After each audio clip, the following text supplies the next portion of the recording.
കൊണ്ടാണ് ഒരു വാക്യം കൂടി പറഞ്ഞ് ഞാൻ അവസാനിപ്പിക്കാം. ഏറ്റവും ഉന്നതമായ സാഹിത്യാനുഭൂതി, ഏറ്റവും ഉന്നതമായ ആത്മീയാനുഭൂതി പോലെയും ഏറ്റവും ഉന്നതമായ രാഷ്ട്രീയാനുഭൂതി പോലെയും അടിസ്ഥാനപരമായി ഒരൊറ്റ മൂല്യത്തിലേക്ക് എത്തിച്ചേരുന്നു. അത് നീതി എന്ന മൂല്യമാണ്. അതിൻ്റെ കാതൽ അപരത്തെക്കുറിച്ചുള്ള കരുതലാണ്, കൺസേൺ ഫോർ ദ അതർ.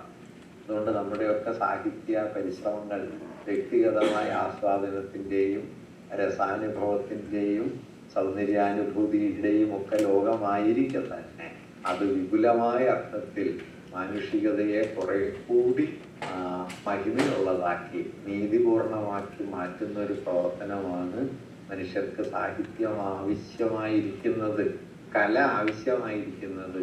ഈ നിലയിൽ കൂടിയാണ് അത്തരം ഒരു കലാപ്രവർത്തനത്തെ, സാഹിത്യ പ്രവർത്തനങ്ങളെ ആസൂത്രണം ചെയ്യാനും അതിനെ ശക്തിപ്പെടുത്താനും അതിനുവേണ്ടി നിലകൊള്ളാനും കഴിഞ്ഞ 2 പതിറ്റാണ്ടോളമായി പ്രവർത്തിച്ചു പോരുന്ന ഒരു കൂട്ടായ്മയാണ്. പ്രത്യേകിച്ചും പ്രയാസകരമായ ജീവിത പരിസരങ്ങളിൽ മലയാളത്തിൻ്റെ സാഹിത്യ ഭാവുകത്വത്തെ മുൻനിർത്തി പ്രവർത്തിക്കുന്ന കൂട്ടായ്മയാണ് ലാന എന്ന് ഞാൻ മനസ്സിലാക്കുന്നു.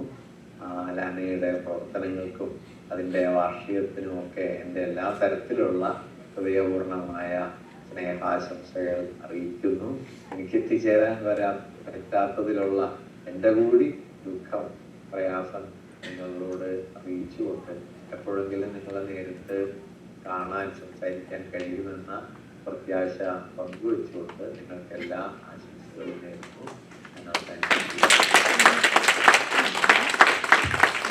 Thank you madam. ഇതിലെ ചുരുക്കിയ സമയത്തിൽ തന്നെ ഇതിനെ സംസാരിച്ചതിന് ഞങ്ങളുടെ മറ്റു ചടങ്ങുകളിൽ കടക്കുകയാണ്. ഞാൻ ഇത് കഴിഞ്ഞിട്ട് പിന്നീട് വിളിക്കുകയും ചെയ്യാം. Thank you very much.